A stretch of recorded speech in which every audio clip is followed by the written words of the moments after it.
The school bell rang, and Luma stepped out into the warm afternoon air. Her backpack rested gently on her shoulder, her thoughts still full of numbers, spelling words, and stories.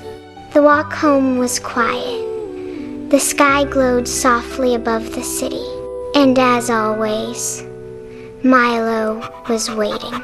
The door opened, and Milo rushed forward, his tail wagging happily. Luma laughed and bent down to hug him. Home was her favorite place to land. She placed her books on the table and began her homework, pencil scratching gently across the paper. Outside, the sky slowly turned from gold to peach to lavender.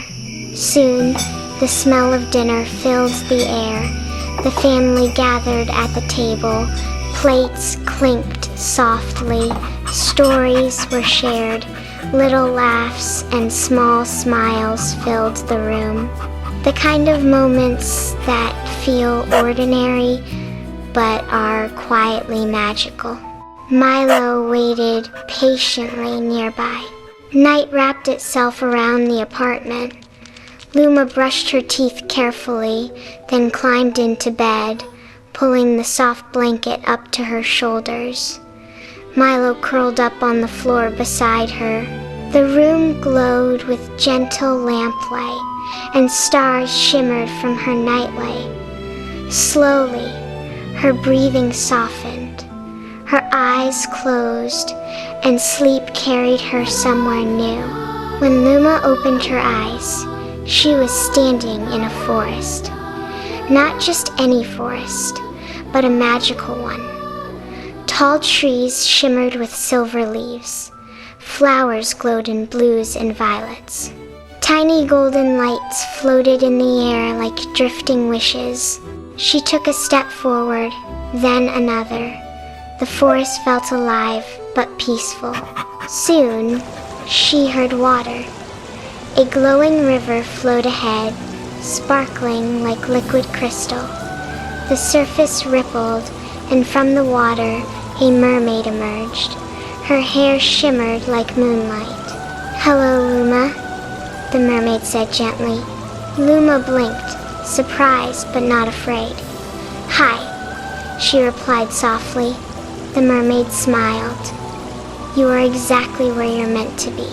The river glowed brighter for a moment, and quietly, Luma continued deeper into the forest. Through the trees, she saw something unexpected.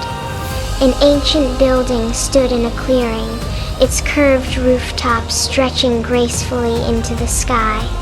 Lanterns flickered with warm golden light. Outside, figures waited. They shimmered softly, almost like living light. As she approached, they bowed gently. "Welcome, Luma," they said together. The doors opened.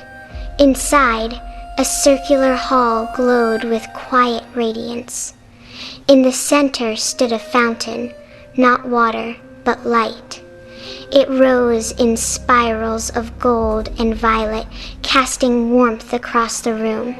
The avatars began to sing, their voices low, ancient, and harmonious.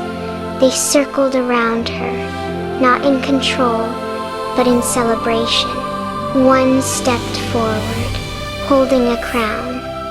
It shimmered softly.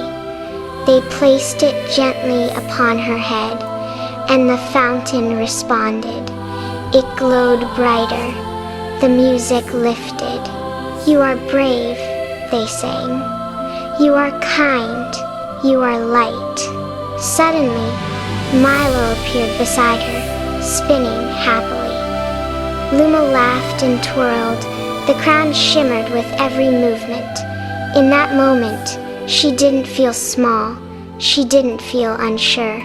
She felt radiant, as if the magic had always lived inside her. The hall filled with joy, peaceful and timeless. Slowly, the singing faded. The light softened. The crown dissolved into tiny floating sparks. And Luma opened her eyes. Morning sunlight streamed gently into her room. Milo stretched beside her bed. She touched her curls. No crown, just her. She smiled softly. Maybe it was just a dream. Or maybe sometimes our dreams remind us who we truly are. And Luma rose to greet a brand new day.